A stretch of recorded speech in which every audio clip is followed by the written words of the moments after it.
horror. It's not only scary to read, it can be scary to write as well. All work and no play makes me completely lose my mind. The pressure of creating a unique fright can cripple authors. How does one successfully conjure up terror, besides showing a picture of your cell phone bill?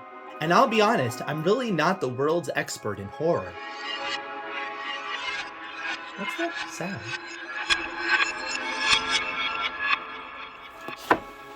Well, there's this creepy book off my bookshelf. Certainly shouldn't be okay.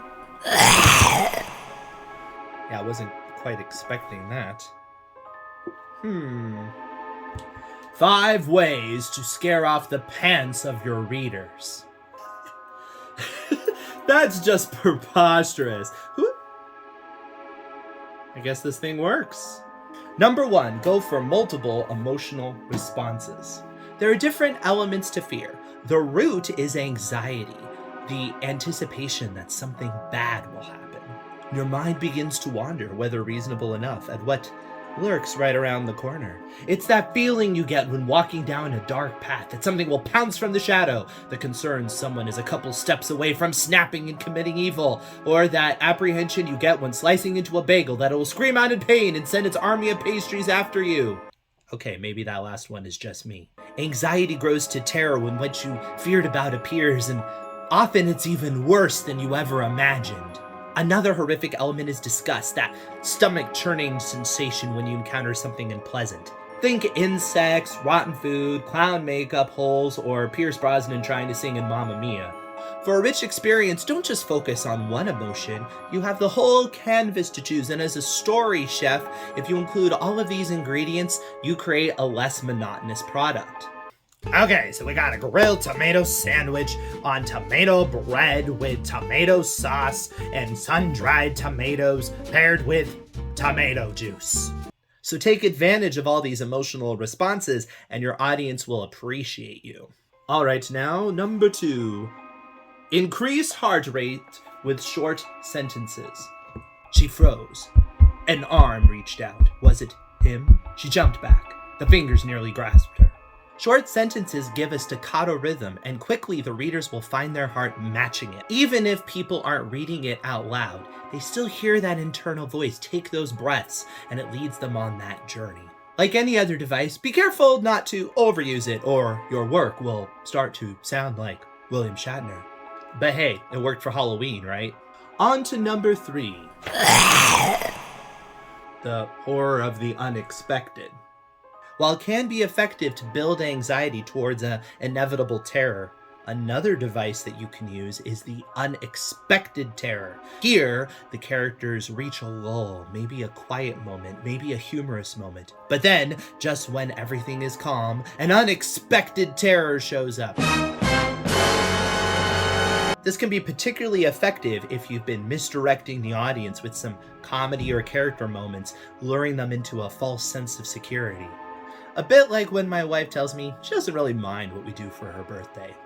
Now, of course, this can also be overplayed. You don't want to just constantly throw in jump scares or it was only the cat kind of moments. If you constantly do this throughout your story, it becomes stale and boring. And honestly, it's no longer unexpected if you're constantly throwing in an unexpected moment every 20 pages. By the way, don't miss out on our other videos. Like this video, subscribe, hit the bell. Autocrit, it's a good place. Moving on to number 4. Corrupt everyday stories. Horror can be a delightful way to make the audience reevaluate something they encounter in everyday life. Something like a dishwasher may seem completely innocuous, but plenty of horrific accidents have involved a dishwasher. And asking your audience to evaluate the horrific side of everyday objects can make them see those objects in a new light that they won't soon forget. And try not to neglect those little moments that happen throughout your life that could have sinister implications. Was that person spending a little bit too long cleaning up their office, or were they hiding a dead body? Was that just deja vu, or was that the remnants of an alien abduction? The great thing about using elements from the everyday is that from then on, anytime an audience member sees that everyday item, they'll think of you, or more appropriately, your creepy book. Time to move on. this book is really starting to creep me out. Don't skimp out on your character. Horror is often high concept. What if there was a monster in your basement? What if your neighbor was a serial killer? Etc., etc. Because of this, sometimes writers can get so wrapped up into telling their high concept that they forget that we need to care about the individuals involved in the story. Don't skimp out on your characters. The last thing we need is more horror with cannon fodder, a bunch of people that serve no purpose except to be victims for some sort of evil force. Some of the best horror doesn't have a high body count, but it instead speaks to the psychological effects that these strange happenings have on the main character. A good way to avoid cheaping out on your characters is to think of them beyond the story. What kind of life do they have beyond the plot elements that you're asking them to go through? What do they enjoy in life? What's their personality like? And then you can go back and see how their personality interacts with all those crazy elements that you've thrown in. When we are able to invest in the characters, understand them, empathize with them, then we get more enveloped in the horrific outcome. Well, I think this book has served me well, but I can't seem to close it. What? Oh, we're doing the whole possessed book trope, are we? Just a reminder, subscribe, ring the bell on this channel, and check out these videos. Some great writing tips for you. We'll see you there.